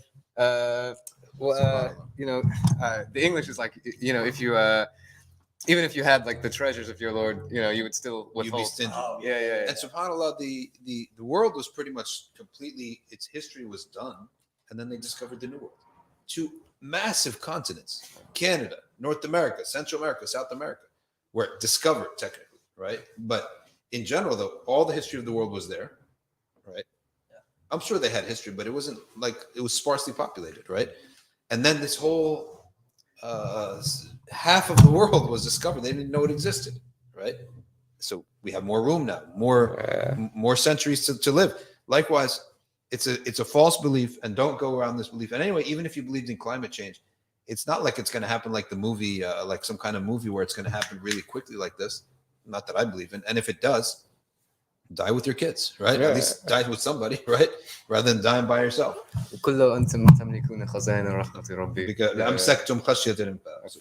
Layli says, with regards to your comment on Lanat, do you think it would affect us as Muslims? Yes, it will. It is affecting us as Muslims. Many Muslims are buying into this thing because we're here amongst them, right? And we have to put up walls to protect ourselves from that, ideological walls, spiritual walls, things like that. Should we move to a Muslim country? Yeah, we should, if you can. If you can. You don't have to right now. I don't think you have to, because Muslim countries are not, A, may not be welcoming to you. B, you have your own problems with Muslim countries. Yeah, it's not exactly the way we may imagine them to be, right?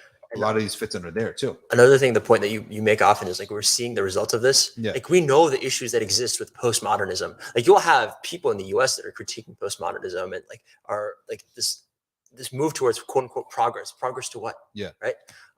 And that exists here in the US, but that doesn't exist overseas. People don't critique it overseas. People willingly accept. Like, over here, you have a dissident voice. Yes, you do. You do. That's true. You have a dissident voice against this myth of that we're progressing. Progressing to what exactly, right? How is it progress when there's more mental illness? Maybe actually we're doing something wrong, right? Yeah. The DSM-5 is getting bigger. Okay, progress to me will get smaller, right? They're taking out some things like homosexuality. Oh, actually, sorry, no, they're taking out some things. They're adding other things that just. Madeleine Albright, according to our brother who is from the Abbasi, remind me your first name again. He said Madeleine Albright just died of cancer. She's the one who said 500,000 Iraqi children dying was worth it. So, and that's a civilized person. That's, this is a person who walks around in our society and gets honors and teaches classes at Georgetown and Yale and stuff. Al-Murabita says, break down the identities and moral compass of people once people are too confused about themselves. And sahum anfusahum. They're confused about themselves. They will be so easy to control, right? That's what she says. They're easy to influence. You can control them because they don't know what they are, let alone what they stand for or how the world should be. Safa says, in the example of expedition of Tabuk, Messenger sallallahu alaihi wasallam forbade the Sahaba from visiting the homes of the people of Thamud. Drinking water from that area is haram to visit places like the pyramid Pompeii. It is halal to visit them for the sake of ibra. Because Allah says in the Quran, go and see what happened to the oppressors, right? To see that what happened to them. But for ta'zeem, the ta'zeem is haram. The ta'zeem, oh, wow, this is amazing. Let's take a picture, right? That would be an issue. Ryan, what you got? How do you stop hating someone?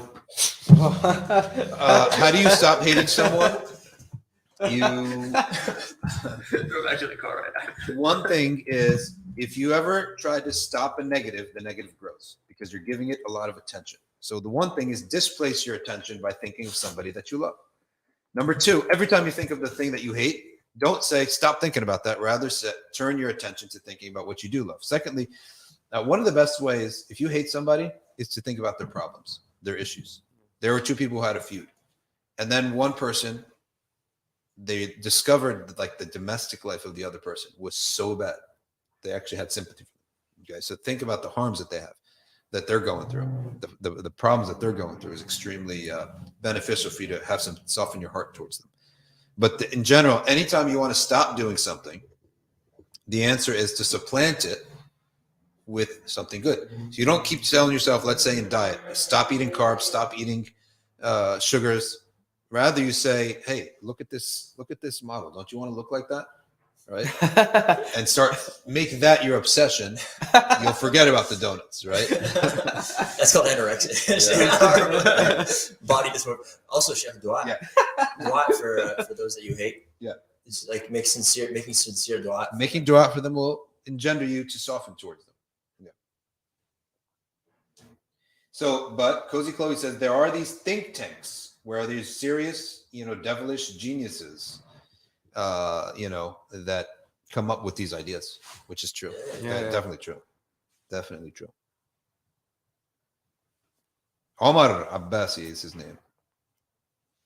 If I work for the government, is my rizq halal or haram? The answer to that is it is halal if your job is halal, because the government in general has the general function of protecting the borders, the interior, and supplying basic needs. So if your job is halal within the government, then it's fine. So Sheikh, I have a friend. Yes. Yeah. Ammar's friends again. Okay. Ammar, and then Ryan, and then say he's taking care of like the transportation, like yes. if he's like maintaining the vehicles and the that's good. The roads. No. In the military. Of like nothing to do with the military. We're not allowed to work for the military. Nothing for the military. Okay, so someone asked specifically, can a Muslim work in the defense industry if he works in an area that deals specifically only with enemies of Islam, Khariji terrorism? I don't think so, because I don't think you have the control of who you're actually going to fight with. You're submitting yourself to be told what to do. So you may be being told something halal today, and tomorrow it's going to be something forbidden. So you're not really in control. Just become the president instead. Huh? Just be the president instead. You can tell other people what to do. It's calmness, a sign that your dua is near. We're going to stick to the topic today of this stuff, but sakina, this is on Thursday, but sakina is a sign. They generally say it's a good sign when it comes to dua. Sakina is a good sign. That when it comes to dua is sign that Allah Ta'ala, this is something that He wants you to keep asking for. Doesn't mean that it's near, right? It doesn't mean it's near, but it means that it's something that Allah would want you to keep asking. Otherwise, He would have put diq in your heart, and Allah knows best. Cozy Chloe says, if its agenda is basically compulsory to learn in the U.S. curriculum, what's the solution? Pull your kids out of these schools. Homeschool them if you have to. Mehem Masood, why did Allah create us to be around people if we were not to get attached? We can be attached. No, we don't believe in isolation. Yeah, we can be attached. All right. But attachment is of two types. The attachment of a pure relationship versus the attachment of ourselves. Okay. Attachment that is negative is when you are feeding off of those people. That's the problem. Right? When my emotions are when this person is solely for myself. That's the attachment that's bad. That's not even good for the relationship. You're just sucking on them. You're using them, right? Sucking the life out of them for your own self. That's the attachment that's harmful to you, to them, and it's disliked by Allah. But the attachment in the general sense of the pure sense of this is my family, this is my ummah. Allah wants me to care for them. Allah has created a love from within me towards them. So that type of pure relationship is always good for us. And that because it's something that we believe, it's pinned to our belief, that if Allah subhanahu wa ta'ala was to change it, we can adjust without having a breakdown. Because just as I believe Allah has created this relationship, for me to use my emotions in this manner, I subject that to Allah's decree and His guidance. When He makes a change, such as the person becomes bad or dies, right, or moves away, I also know that's His decree, so my emotions will shift. I will be able to shift them. It's not going to be easy. Prophet wept, but it's all within a submission to the divine will. So we are a people that we do have raw fitri emotions, but we subject them to divine guidance so that we don't get harmed by these emotions or harm others by emotions. Could you talk a little more about the fatwa against public schools? Is it only in the Maliki madhab? I believe the Hanafis have the same thing. The Hanafi scholars had the Ashab al-Kahf philosophy in India. When the British occupation occurred, they had the people of the cave. In other words, that they were like, we need to close in. We can't let this influence our lives. It's going to hurt us. It's almost like they're bringing a cancer. We need to close it off, right? Or this gangrene, you need to cut off this limb, right? In the same way that we understand that physically, they understood it in a sense metaphysically, right? So, or morally speaking, we need to cut this person off from reaching us because they're bringing a cancer to our akhirah. So I believe they had it too. That you don't submit your children to non-believers. It's a fatwa. Ryan, what you got? What is the path of doing tajdeed of a society? Tajdeed of a society. Good question. You do tajdeed of yourself first. You do tajdeed of yourself, okay, before that. Oh, they're saying here Zelensky is a Zionist. Okay, he's a Jewish Zionist. I didn't realize he was such a yeah. So I always support the little guy in a fight because it makes for a better fight, but doesn't mean that I'm You're not endorsing him himself. But in that situation, I just support the little guy, right? But Zelensky, yeah, he is a Zionist, no doubt about that. Another thing on that is, I think people are very, like, they shut down this type of conversation very quickly. It's like, no, we should all like just focus on ourselves. Like, we shouldn't have this the conversation that we just had here. Yeah, they'll say that we shouldn't have this. Why? Because we should just focus on ourselves first, but I think that, yeah, go ahead. Do you wanna? No, go ahead. Finish what you're saying. I think so the idea is, don't comment on other people. Just look within yourself, and that will be sufficient. We're in an arena. This world is an arena, right? If you're not aware where the other players are, you're going to get smashed. You got to be aware what the players are.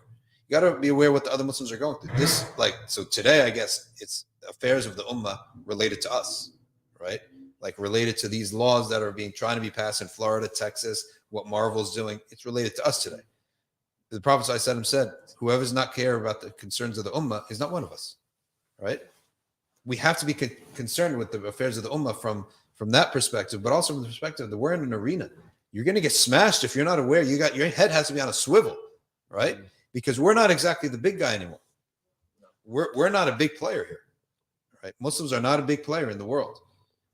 So you got to have a type of awareness of the environment around you so that you can avoid major pitfalls, right? And know what's coming. You got to know what's coming before everybody else does, because you got to get out of the way. You got to put up your protections. You got to put up your vaccines. You got to inoculate yourselves, right? You got to know what's coming. When I see parents that don't know what's coming, it's pretty sad. We can be aggressive and harsh with this as well. 100%. We have to be aggressive and harsh. You can't. Allah says, وَلَا تَرْكَنُوا إِلَى الَّذِينَ ظَلَمُوا فَتَمَسَّكُمُ النَّارِ. Don't soften. Don't be lenient to something that's bad, or else the fire will touch you, meaning it will eventually hit your own home if you're lenient with it, because your kids are watching. They see you're lenient with it. Okay, maybe it's not a big deal. It'll come to your home. So you really should be, to a degree, you really should be pretty firm on certain things. You can't be soft on them. I think it's just a question of public and private as well, right? Like, yeah. You're not going to do your public accounting on the Safina Society podcast and be like, okay, I'm not going to come on and say, this is my list of grievances. This is the sins that I've committed. Yeah. Like, these are conversations that we have with ourselves in private, and you're assuming that that's not taking place. That's true. That's true. It's happening as well. Yeah. How do you know what we do in our private lives? By the way, this online stuff is only like a sliver. The bulk of the stuff happens in the masjid, right? Yeah. This is like a sliver of everything. And you don't know what goes on in people's homes. I always love the comment when people say, you know what, don't blame and don't hate. But didn't you just blame and hate, right? Yeah. You just blame and hate the people who blame and hate. Maybe they're blaming and hating for a reason. Maybe they got issues. Maybe they got diagnosis, right?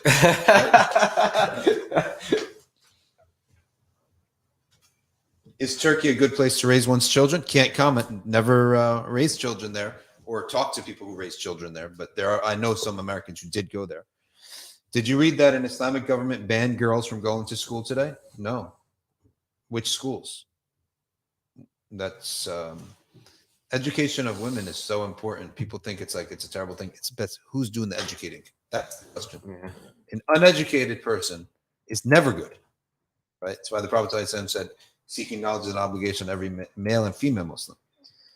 Can we shop from places if they support Zionist regime? It's hard to distinguish what information you've heard is true. I read somewhere where Amazon supports Zionists. Everyone supports Zionists. Yeah. Everyone who is in business supports Israel. Okay, so you really have no choice. This Apple supports Israel. This road probably supports Israel. The camera supports Israel. The local governments. Our guy Murphy, our governor, went to have a nice relationship with India and Israel to bring business. Your plumber. Yeah. Everyone supports it. The Taliban has banned women from school. No, I didn't read that.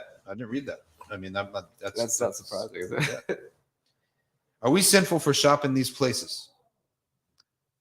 When it's all haram, it's all halal. Subhanallah. What can you do? But I think that if they're over the top, I think we should avoid them. Like if they're really over the top and clear and it's an option. Ryan, what you got? Let's take 2 more from Ryan and then we'll wrap up for the day.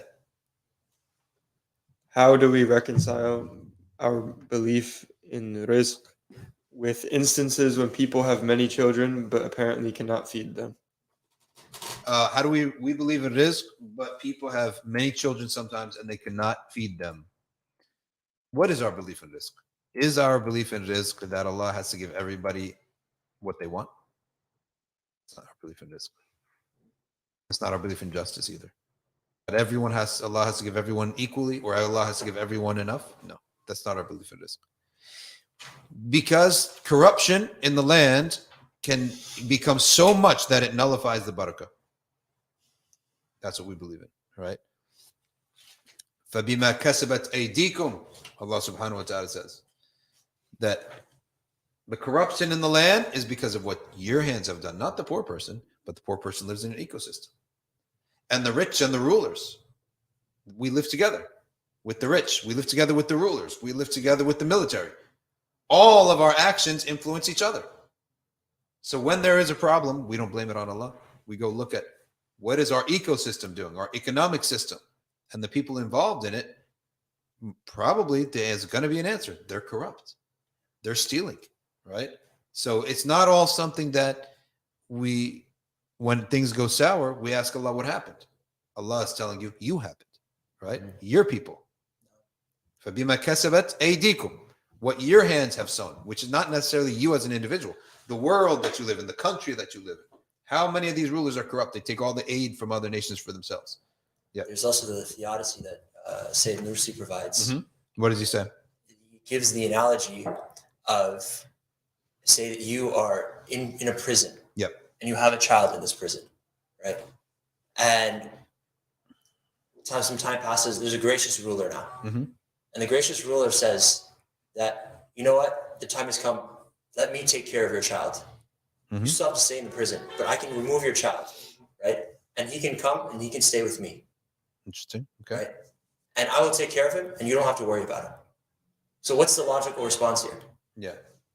The logical response, like the prisoners will advise him, give your child to the king. Yeah. Like, this is a gracious king. Yes. He'll take care of your child. SubhanAllah. Right? He'll have a future at least. He will have, and the analogy then is like the kids that are then taken by Allah chooses them. Yes. Allah chooses them. He selects them. SubhanAllah. So they can go to Jannah. Right? And then they can live and be the servants of Jannah in eternal bliss. Oh, so you're saying when kids die? Yes, when kids die. Yes. When kids die. So you lost him. Painful for you, but you know it's better for him. Yeah. Yeah. Because it's guaranteed he's not going to Jahannam. Direct. Yeah. Guaranteed no Jahannam. Right? Yes. Now, this is a tough thing, but if someone was to ask you, you have kids, would you right now guarantee that your kid doesn't go to Jahannam? Would you take it? Alhamdulillah, Allah doesn't ask us that. Yeah. Right? This is like essentially the question of Prophet Ibrahim is like, like slaughter your son. Yes. And then are you willing to give your son back? Where's your taqwa? Like, do you have, what is your level of iman? What is your level? What's your level of iman in akhirah and its harms? That and your versus your love for something, right? If you love something so much, the number one thing that you don't want them to do is go to Jahannam. More than being with me, right? If that's the difference when the sister said about attachment. Is your love for yourself through them or truly for them? That's the question. Attachment, when the love, the relationship is really for myself through somebody else. That's not love of them. That's love of yourself through them. True love of somebody else is for what benefits them first, and my benefit from it second. So true love of a person is that we want them to go to Jahannam. That's gotta be the first thing, because that's the worst thing that could happen. At first, do no harm. In other words, eliminate harms first. Get benefits second. And what is the greatest of harm? It's Jannah. Yeah. That's the structure that you break it down into. It's like the first one is do what you can, remove the dhikr that you can do to protect them, and then like rizq al-waqi'ah. There are these things that exist within our tradition. Yeah. And then, but on top of that, you need to realize the broader picture and be able to visualize it. And I think in the case of like another thing to consider is like also the difficulty that the Prophet like he went through as well. Yeah. Like you have to recognize that Allah is al-Razaq to him, even during the Meccan period when times were difficult. Allah was like a razaq to him then as well. And a razaq is also not only in this dunya. There's rizq in the barzakh. There is. There's rizq in the barzakh. There's rizq in the akhirah. There's rizq in the qiyamah and rizq in the akhirah. In the barzakh, what is the rizq of the barzakh? Good company. You're alone in a grave. Forget a grave. If it was just this room, to be alone in it for an eternity, for eons before the resurrection happens, you go crazy, right?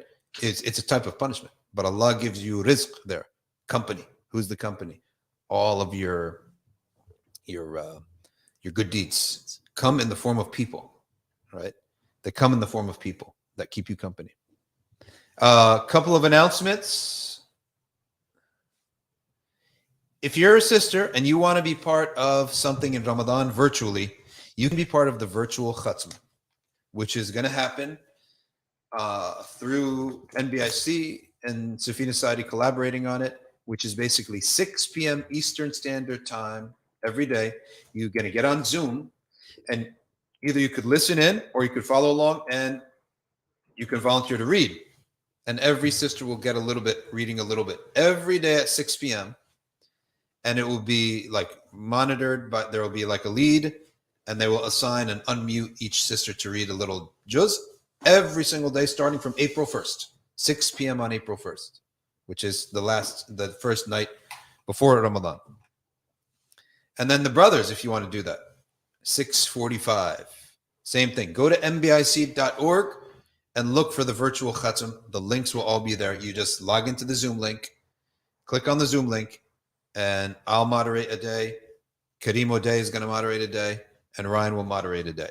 And then we recite, and depending on how many people there, people will recite a page or more, depending on how many people are there. If you want to just listen, you could just listen.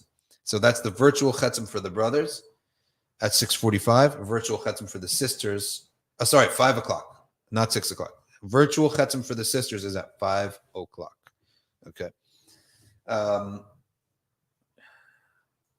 We are streaming in the month of Ramadan only for 20 days. Last 10 days will be no work except for the virtual khatams. Last 10 nights. Okay.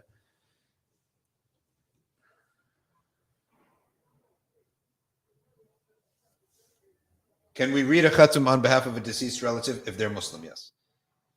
Is it preferable to be buried in Muslim lands? Yes, because we know the law that Muslims have to observe for graves. We don't know the law that non-Muslims will observe towards graves.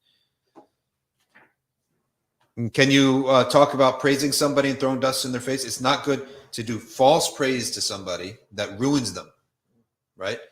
If someone comes up to you, oh, mashallah, you do such good ibadah. You just ruined my ikhlas, right? You just ruined my ikhlas. So dust in your face. So again, 5 o'clock p.m. Eastern Standard Time, virtual khatam for women. You can listen or you can participate. 6:45 virtual khatam for men. NBIC.org is the website that you're going to go to. That is our local masjid and Safina Society's partner and headquarters. And that's where you're going to get all the links that you need.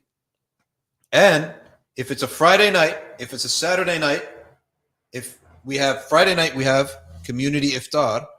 So if you're in the tri-state area, what is a smart thing to do on Ramadan on Friday night? It's come down to NBIC.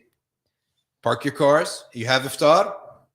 After iftar, go out, get yourself a cup of coffee, cross the street, come back. We have Taraweeh. There's kids Taraweeh.